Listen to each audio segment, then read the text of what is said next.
عرض کر رہا تھا حضرت علی رضی اللہ تعالیٰ عنہ بستر پر سو گئے. صبح اٹھے, آپ نے امانتیں لوگوں کے حوالے کی. ایک اور نکتہ سن لو, جو نبی کافروں کی امانتوں کو, جن لوگوں نے آپ کو گھر سے بے گھر کیا, جن لوگوں نے آپ کی بیٹی کو زخمی کیا, جن لوگوں نے آپ کی چاہنے والی سمیہ کے 2 ٹکڑے کر دیے, اور جن لوگوں نے آپ کی محبت کرنے والے بلال کو پتھروں پر گھسیٹا, اور جن لوگوں نے خباب کو آگ کے انگاروں پر لٹایا, اللہ کے نبی علیہ السلام کے پاس ان سانپ اور سانپ کے بچوں کی امانتیں ہیں, ان اژدہوں اور بھیڑیوں کی امانتیں ہیں. لیکن اللہ کا سچا نبی حضرت محمد مصطفیٰ صلی اللہ علیہ وسلم فرماتے ہیں, علی چاہے امانت دشمن کی ہو, امانت ہے. یہ امانتیں میں تمہارے حوالے کر رہا ہوں, ان لوگوں تک پہنچا دینا جس کی امانتیں میرے پاس رکھی ہیں. جس نبی نے کافروں کی امانت کو مکمل طور پر ادا کر دیا اور غصب نہیں کیا, کافروں کا حق ادا کر دیا, وہ نبی اگر حضرت علی رضی اللہ تعالیٰ عنہ خلافت بلا فصل کے حقدار ہوتے تو اس حق کو نبی غصب کر لیتا. معاذ اللہ, نبی ضرور حق دے کر جاتے. یہ میرے علی کا حق ہے, یہ میرے علی کا حق ہے, یہ میرے علی کا حق ہے. اگر نبی نے نہیں دیا تو اس کا مطلب حضرت علی کا حق اس نمبر پہ تھا ہی نہیں, وہ چوتھے نمبر پہ تھا, وہ چوتھے نمبر پہ تھا اور چوتھے نمبر پہ مل گیا. جناب رسول پاک علیہ السلام مدینہ طیبہ تشریف لے گئے, حضرت علی بھی آ گئے, ملاقات کی. اللہ کے نبی علیہ السلام کی صاحبزادی سیدہ زینب, جن کے والد ابو العاص ابن ربیع ہیں, جن کے شوہر ابو العاص قاسم ابن ربیع اموی ہیں, اور دوسرے اور تیسرے نمبر کے داماد حضرت عثمان غنی رضی اللہ تعالیٰ عنہ, اور چوتھے نمبر کے داماد حضرت علی کرم اللہ وجہہ ہیں. اللہ کے نبی کو فکر دامن گیر تھی کہ حضرت فاطمہ کا نکاح کسی سے کر دیا جائے. ابو بکر صدیق رضی اللہ تعالیٰ عنہ حضور کے منشا کو اور آپ کے مزاج کو پہچانتے تھے کہ کون سی فکر میرے محبوب کو دامن گیر ہے. حضرت علی سے ملاقات کی ابو بکر صدیق نے اور کہا, بھائی علی, اللہ کے نبی متفکر ہیں بیٹی کے نکاح کے سلسلے میں, اگر تم اپنے نکاح کا پیغام لے کر جاؤ تو شاید حضور قبول فرما لے. غور کیجئے گا, شاید حضور قبول فرما لے. اللہ اکبر, اسلام کتنا سادہ مذہب ہے. حضرت علی رضی اللہ تعالیٰ عنہ, رضی اللہ تعالیٰ عنہ, ہاں رکھ دو پیغام, ہاں جاؤ بیٹا چلو, ارے جاؤ یار, ٹھیک جاؤ, ٹھیک جاؤ, بیٹھو, اللہ تم کو ٹھیک کر دے, جاؤ. درود شریف پڑھ لیں. اللہم صلی وسلم وبارک علی سیدنا مولانا محمد عبدک و حبیبک و رسولک صلوات اللہ وسلام علیہ. عرض کر رہا تھا حضرت علی خود گئے. ایک روایت میں ہے کہ آپ نے زبان سے کہا, اور ایک روایت میں ہے کہ آپ خاموش بیٹھ گئے. حیا مانے ہوئی اور زبان سے نہیں کہہ سکے کہ حضور میں آپ کی بیٹی کے لیے نکاح کا پیغام لے کر آیا ہوں.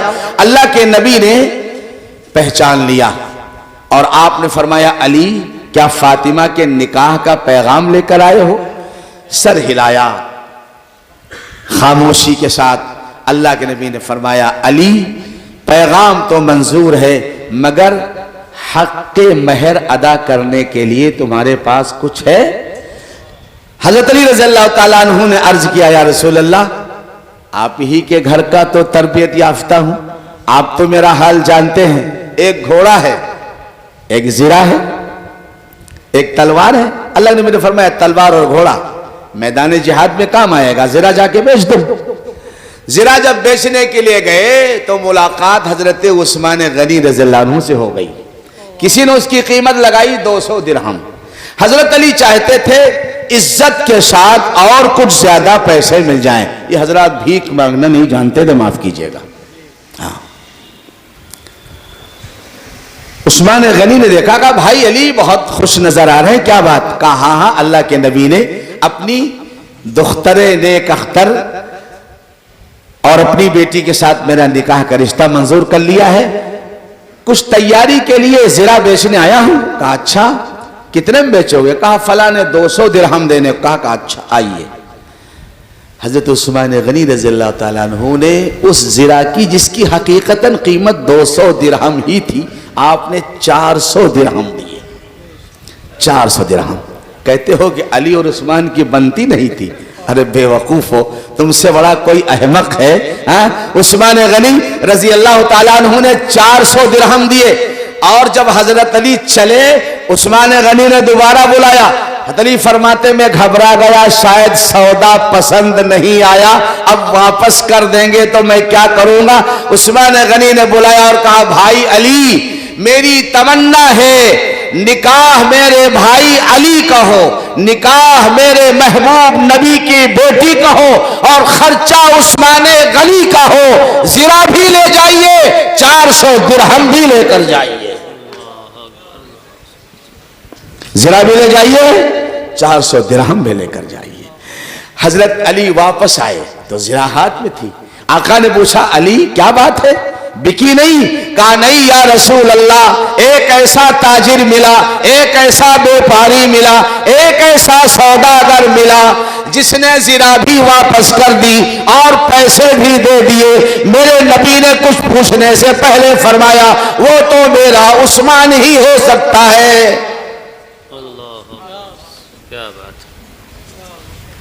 عثمان غنی رضی اللہ تعالیٰ عنہ شریک ہیں۔ اور یہ بھی بتا دوں، جب پیسے لے کر حضرت علی آئے تو سامان کس نے خریدا؟ خریداری کی ذمہ داری صدیق اکبر کے سپرد تھی۔ جو سامان حضرت علی کے گھر گیا سیدہ فاطمہ الزہرا رضی اللہ عنہا کے ساتھ، اس کی خریداری ابو بکر صدیق بڑی محبت کے ساتھ کی تھی۔ دوست اپنے دوست کی جو کوئی چیز خریدتا ہے تو ذرا اچھی کوالٹی کی چیز خریدتا ہے، اچھی کوالٹی کی چیز خریدتا ہے۔ نکاح ہو گیا، اللہ تبارک و تعالیٰ نے میرے محبوب نبی کو ایک بہترین داماد عطا کیا، حضرت علی کو ایک بہترین خسر عطا کیا، ایک بہترین نیک صالحہ متقی پرہیزگار بیوی حضرت فاطمہ الزہرا کی شکل میں عطا کی۔ حضرت علی رضی اللہ تعالیٰ عنہ کے یہاں بیٹا پیدا ہوا، حضرت علی نے اس کا نام رکھا حرب۔ گود میں لے کر حضور کی خدمت میں آئے، اللہ کے نبی نے پوچھا میں سمیتہ ہوں، کیا نام رکھا اس بچے کا؟ کہا یا رسول اللہ سمیت الحرب، میں نے اس کا نام حرب۔ حرب کے معنی جنگجو، بہادر، پہلوان، لڑاکا، حرب نام رکھا۔ حضور نے فرمایا نہیں نہیں، اس کا نام حسن رکھو۔ حسن نام ہو گیا۔ اللہ کے نبی علیہ السلام نے اپنی طرف سے حضرت حسن کا عقیقہ فرمایا اور 2 مینڈھے آپ نے عقیقے میں ذبح کرائے۔ 1 سال کے بعد حضرت سیدنا حسین پیدا ہوئے، حضرت علی نے پھر وہی نام حرب رکھا، حارابہ۔ حضرت علی کو بہت یہ نام پسند ہے، اصل بہادر کو بہادرانہ نام پسند ہوتا ہے۔ حضور کی خدمت میں لائے، کہا کیا نام رکھا؟ کہا حضور حرب رکھا۔ کہا نہیں حسین نام رکھو۔ اس مرتبہ حضور نے اپنے نواسے کا عقیقہ 1 مینڈھا ذبح کیا۔ حضرت مولانا منظور نعمانی رحمت اللہ علیہ نے لکھا، یہ آپ کے علم کے لیے عرض کر رہا ہوں کہ اللہ کے نبی نے امت کے لیے سہولت بیان فرما دی۔ اگر نانا اور دادا طاقت کی حالت میں ہیں تو بیٹے کی طرف سے 2 بکرے یا 2 مینڈھے یا 2 بھیڑ عقیقے میں ذبح کرو، اور اگر حالات کچھ کمزور ہیں تو 1 بکرا عقیقہ میں ذبح کرنے سے بھی کام چل جائے گا، سنت ادا ہو جائے گی۔ دوسرا مسئلہ، بعض لوگوں نے مشہور کر رکھا ہے کہ لڑکی کے لیے عقیقے میں بکری ہی ہونی چاہیے اور لڑکے کے لیے بکرا ہی ہونا چاہیے۔ مذکر ایسا کچھ نہیں ہے، لڑکی کے عقیقے میں بکرا ذبح کر سکتے اور لڑکے کے عقیقے میں بکری ذبح کر سکتے، ایسا نر اور مادے کا کوئی مسئلہ نہیں ہے۔ ذہن میں بٹھا لیجئے گا، لوگوں کو بتا دیجئے گا۔ عقیقہ ہو گیا۔ حضور پاک علیہ السلام کو ان حضرات سے بڑی محبت تھی۔ سرکار دو جہاں صلی اللہ علیہ وسلم نے نام تجویز کیا، محبت فرماتے رہے، گھر کا آنا جانا رہا۔ حضرت علی رضی اللہ تعالیٰ عنہ اللہ کے نبی کی خدمت میں لگے رہے، جہاں جو موقع آیا وہاں دین کی خدمت کرتے رہے۔ ایک موقع آیا جنگ بدر کے اندر بھی آپ شریک ہیں، جنگ احد کے اندر بھی آپ شریک ہیں، غزوہ خندق کے اندر بھی آپ شریک ہیں، غزوہ حنین کے اندر بھی آپ شریک ہیں۔ غزوہ تبوک کا ایک ایسا موقع آیا جس میں حضرت علی کرم اللہ وجہہ کو اللہ کے نبی نے فرمایا، علی تم یہاں کے بوڑھوں اور بچوں اور عورتوں کی دیکھ بھال کے لیے میں تم کو مدینے میں اپنا نائب بنا کر جا رہا ہوں، تم مدینے میں ٹھہرو۔ تو حضرت علی نے آ کر عرض کیا، یا رسول اللہ، لوگ مجھے طعنہ دیں گے کہ یہ عورتوں کی طریقے سے گھر کے اندر بیٹھ گیا ہے، حضور مجھے ساتھ لے چلیں۔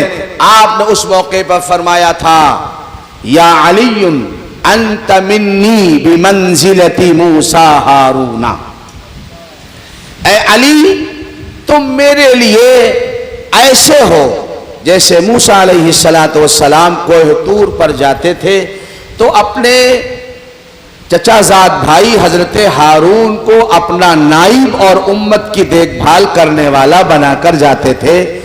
وَلَكِنْ لَا نَبِيَّ بَعْدِي، حضور جانتے تھے میرے بعد کچھ ایسے ہوشیار لوگ پیدا ہوں گے جو حضرت علی کو نبوت نہیں، ما فوق النبوت، اللہ نہیں، ما فوق اللہ، اللہ سے اوپر کا درجہ بھی دے دیں گے۔ اس لیے حضور نے جہاں یہ فرمایا تم میرے لیے موسیٰ کے بعد ہارون کی طرح قائم مقام کی حیثیت سے ہو مدینے کے اندر، لیکن یہ بات ساری امت ذہن نشین کر لے، ولیکن لا نبی بعدی، میرے بعد کوئی نبی نہیں ہوگا۔ اے علی تم میرے نائب تو ہوگے لیکن نبی نہیں ہو سکتے، اس لیے کہ میں خاتم النبیون ہوں، میرے بعد کوئی نبی نہیں ہوگا۔ غور کیجئے کہ حضور پاک علیہ السلام کیوں اس عقیدے کی اصلاح فرما رہے ہیں۔ اللہ کے نبی علیہ السلام کو اللہ تعالیٰ نے بعض آنے والے فتنوں کی خبر دے دی تھی، اس لیے حضور نے ایک موقع پر فرمایا، علی تمہاری مثال تو ایسی ہے جیسے عیسیٰ کی، ان کے بارے میں ایک طبقہ مفرد، ایک محب مفرد اور ایک مبغض، ایک نفرت کرنے والا یہودیوں کا پیدا ہو گیا کہ انہوں نے معاذ اللہ عیسیٰ علیہ السلام پر اتہام اور الزام اور پتہ نہیں کیا کیا کہہ ڈالا، اور ایک طبقہ پیدا ہوا عیسائیوں کو جو عیسیٰ علیہ السلام کو اللہ کا بیٹا بنا بیٹھا۔ اے علی تمہارے بارے میں دو گروہ گمراہ اور ہلاک ہو جائیں گے، بعض وہ ہوں گے جو تمہاری محبت میں اتنا غلو کریں گے، اتنا غلو کا معنی جانتے ہو؟ حد سے آگے بڑھ جانا، جیسے آپ محبت میں اپنی بیوی کو اماں کہنے لگو، بیوی کو اور کہہ کے دیکھو، پھر مولانا صاحب کا مسئلہ پوچھو کہ نتیجہ کیا ہوگا، اور رہے گی تمہارے پاس کہ نہیں رہ پائے گی۔ ہاں حدود ہیں محبت کی حدود ہیں۔ ہاں اگر محبت کی حدود کو توڑو گے تو پھر مسئلہ بگڑ جائے گا، وہ لمبا واقعہ ہے، سمجھے نہیں؟ کسی نے کہا تھا انت علیہ کظہر امی، اور پھر وہ عورت پریشان ہوئی اور قد سمع اللہ قول التی تجادلک فی زوجہا وتشتکی الی اللہ کی آیتیں نازل ہوئی۔ مجھے وہ سنانے کا موقع نہیں ہے، میں عرض کر رہا تھا اللہ کے نبی کو میرے رب نے فتنوں سے آگاہ کر دیا تھا۔ آپ مسلم شریف کتاب الفتن پڑھیے، وہ اشراط الساعہ پڑھیے، آپ کو پتہ چلے گا آج جو حادثات اور واقعات پیش آ رہے ہیں، سمجھے نہیں؟ اللہ کے نبی نے 1400 سال پہلے ان کو بیان کر دیا، 14 سال پہلے آپ نے بیان فرما دیا۔ نبی نے فرمایا علی تمہارے بارے میں دو گروہ ہلاک اور گمراہ ہو جائیں گے، ایک وہ جو تم سے محبت میں بہت آگے بڑھ جائے گا، غلو کرے گا، اتنا غلو کرے گا کہ تم کو خدائی کے مقام پہ بٹھا دے گا۔ پیغمبری اور بری تو بڑی دور کی بات ہے، تمہارے دروازے میں روزانہ جبرائیل امین دستک دیتے رہیں گے۔ اور ایک گروہ ہوگا جو تم سے نفرت میں اتنا زیادہ تجاوز کر جائے گا کہ وہ کفر اختیار کر لے گا اور وہ بھی جہنمی ہوگا، وہ بھی جہنمی ہوگا، وہ بھی ہلاک ہو جائے گا۔ اللہ کے نبی علیہ السلام کے فرمان کے مطابق رسول پاک علیہ السلام کی وفات کے بعد یہ واقعہ بھی سن لیں۔ اللہ کے نبی صلی اللہ علیہ وسلم کا جب انتقال ہوا تو حضرت علی کو وہ شرف حاصل ہے رسول اللہ صلی اللہ علیہ وسلم کو غسل دینے کا۔ یہ بہت بڑا شرف ہے، بہت بڑا اعزاز ہے۔ نبی کے بستر پر لیٹنا بہت بڑا اعزاز ہے، نبی کی چادر کا اوڑھنا بہت بڑا اعزاز ہے، نبی کی بیٹی سے نکاح کرنا بہت بڑا اعزاز ہے، سمجھے نہیں؟ نبی پاک علیہ السلام کو اپنی گود میں سلانا یہ اس سے بھی بڑا اعزاز ہے۔ اللہ تبارک و تعالیٰ نے یہ اعزاز اور یہ فضیلتیں عطا فرمائی۔ حضرت علی نے حضور پاک علیہ السلام کو غسل دیا۔ اللہ کے نبی کے وفات کے بعد صدیق اکبر کی خلافت آئی اور حضرت علی رضی اللہ تعالی عنہ نے بڑی وضاحت کے ساتھ مجمع عام کے سامنے صدیق اکبر کی بیعت کا اعلان کیا اور ہزاروں مرتبہ، وہ اللہ جان سکتا کیا وجہ اور کیا سبب تھا، ہزاروں مرتبہ آپ نے اعلان کرایا۔ آج ہی میں ازالت الخفا پڑھ رہا تھا، 80 سندوں کے ساتھ یہ حدیث موجود ہے۔ حضرت علی کرم اللہ وجہہ نے اعلان فرمایا، 80 سندوں کے ساتھ یہ حدیث موجود ہے، ان بعد الانبیاء ابو بکر ثم عمر۔ انبیاء کے بعد اگر کسی کو کوئی مقام اور مرتبہ حاصل ہے تو وہ ابو بکر کو ہے، اور ابو بکر کے بعد عمر کو حاصل ہے۔ حضرت علی کی یہ بات 80 سندوں کے ساتھ حدیث کی کتابوں میں لکھی ہوئی ہے۔ آپ نے اپنی خلافت کے زمانے میں گشتی جاری کرائی، اللہ اکبر، فرمان جاری کرایا، آرڈیننس کیا لکھوایا اس کے اندر؟ جو ابو بکر عمر کو گالیاں دے، یہ نہیں فرمایا، جو ابو بکر اور عمر کے مقابلے میں میری تعریف زیادہ کرے میں اس کو 80 کوڑے مارنے کی سزا دوں گا۔ اللہ، میں آپ کو حوالہ بتا رہا ہوں کیا مقام تھا صدیق اکبر کا حضرت علی کے دل کے اندر، جو ان کے آگے مجھے افضل بتائے گا، ان کے مقابلے میں مجھے اچھا کہے گا، ان سے برتر و بالا مجھے کہے گا، 80 کوڑے مارنے کی سزا دوں گا۔ یہ سرکاری طور پر آپ نے پوری اسلامی سلطنت میں فرمان جاری کرایا تھا۔ حضرت علی رضی اللہ تعالیٰ عنہ، اور کیوں نہ کرتے؟ ایک بات تاریخ کے جھروکھوں سے میں آپ کے حوالے کر رہا ہوں دوستو، انشاءاللہ آپ کو چیز اچھی لگے گی اور آپ اس کو محفوظ رکھیں گے۔ حضرت ابو بکر صدیق، حضرت امیر معاویہ، حضرت عثمان غنی، حضرت عمر فاروق سے جو اختلافات کی کہانیاں ہیں، میں قسم کھا کر کہتا ہوں رب کائنات کی، یہ لذا اختلاف لفظی تھا، قسم ہے اللہ رب العزت والجلال کی، ان کے دونوں کے دل ہر ایک کی طرف سے پاک اور صاف تھے۔ جنگ جمل جب ہوئی اور جنگ جمل میں حضرت طلحہ رضی اللہ تعالیٰ عنہ جو عائشہ صدیقہ رضی اللہ عنہ کی طرف سے تھے، آپ شہید ہو گئے۔ حضرت زبیر رضی اللہ تعالیٰ عنہ باہر نکل گئے۔ ابن جرموز نے موقع کی تاک لگا کر حضرت زبیر رضی اللہ عنہ جو ابو بکر صدیق کے بڑے داماد تھے اور حضور کے رشتے میں ساڑھو تھے، ان کو شہید کیا، اور جا کر کے شان کے ساتھ ابو بکر حضرت علی سے کہا، امیر المومنین خوش ہو جائیے، ابشر، خوش ہو جائیے، میں نے آپ کے دشمن کو قتل کر دیا۔ آپ نے فرمایا کس کو؟ کہا زبیر ابن العوام کو۔ آپ نے فرمایا وَأَبْشِرْ اور تم اس بات کی بشارت قبول کرو کہ اللہ تم کو جہنم میں داخل کرے گا۔ کہا یہ کیا انعام ملا؟ کیا میں نہیں دے رہا ہوں؟ میرے نبی نے فرمایا تھا علی ابشر قاتل ابن صفیہ، اے علی میری پھوپھی صفیہ کے بیٹے زبیر کو جو قتل کرے گا اس کو یہ خوشخبری دے دینا، ابشر بالنار، جہنم کی خوشخبری اس کو دے دینا۔ لہٰذا میں اپنے نبی کا فرمان تجھے سنا رہا ہوں، تو نے زبیر کو قتل کیا ہے، تو جہنم میں جائے گا۔ اللہ اللہ، نبی میرا کتنا سچا ہے۔ حضرت علی فرماتے ہیں تھوڑی دیر کے بعد جب اس کو پتا چلا کہ میں نے جہنم میں جانے والا کام کیا ہے، اپنے نیزے سے اپنے پیٹ کو پھاڑ لیا اور وہی سامنے جہنم نصیب ہو گیا، مر گیا۔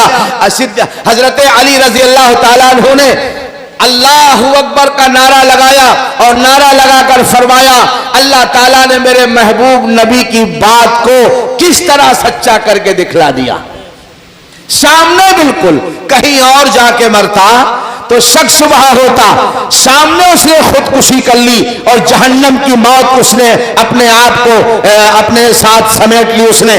اللہ حضرت نے فرمایا اللہ تعالیٰ کتنا سچا ہے اور کتنا قادر مطلق ہے کہ میرے نبی کی بات کو میرے سامنے ہی سچا کر دکھایا۔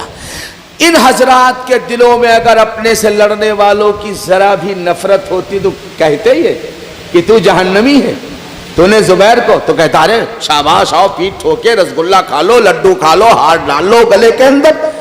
ان حضرات کے دل صاف تھے۔ چنانچہ ایک نے سوال کیا امیر المومنین یہ لوگ جو آپ سے جنگ جمل میں لڑ رہے تھے کیا یہ مشرک تھے؟ انہوں نے فرمایا نہیں، کلا واللہ ہرگز نہیں۔ کیا منافق تھے؟ کہا نہیں۔ کہا پھر؟ آپ فرمایا اخواننا بغوا علینا، یہ ہمارے بھائی تھے جنہوں نے ہمارے خلاف بغاوت کی، باقی نہ مشرک تھے نہ منافق تھے۔ آپ نے فرمایا لوگوں اپنی خلافت کے زمانے میں ملک شام کی حکومت کو برا مت کہو۔ مولانا جی میں نے مطالعہ کیا، ملک شام کی لوگوں، ملک شام کی حکومت کو برا مت کہو۔ اللہ پر ایمان، رسول اللہ پر ایمان، کتاب اللہ پر ایمان، فرشتوں پر ایمان، آخرت پر ایمان میں ہم ان سے زیادہ نہیں ہیں، وہ ہم سے زیادہ نہیں ہیں۔ یعنی ایمان کے معاملے میں ہم دونوں برابر ہیں۔ صرف ہمارا اور ان کا اختلاف عثمان غنی رضی اللہ تعالیٰ عنہ کے خون کے بدلہ لینے کے سلسلے میں تھا، اور میں گواہی دیتا ہوں اللہ کو حاضر و ناظر جان کر کہ میں عثمان غنی کے خون سے بری ہوں، عثمان غنی کے خون سے بری ہوں۔ بس یہی ہمارا اور امیر معاویہ کا اختلاف تھا، باقی کچھ نہیں۔